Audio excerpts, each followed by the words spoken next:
आप बार बार उसका नाम लेके मुझे टीज मत किया करें। तो मेरे साथ हो कर भी मेरे साथ नहीं हो, इसका क्या मतलब है?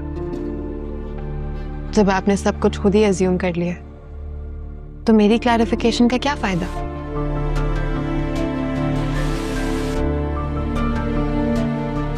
सीनिया,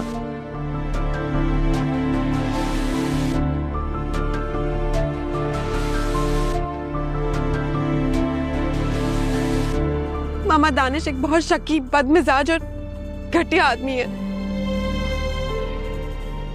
जैसा नजर आता है वैसा है नहीं।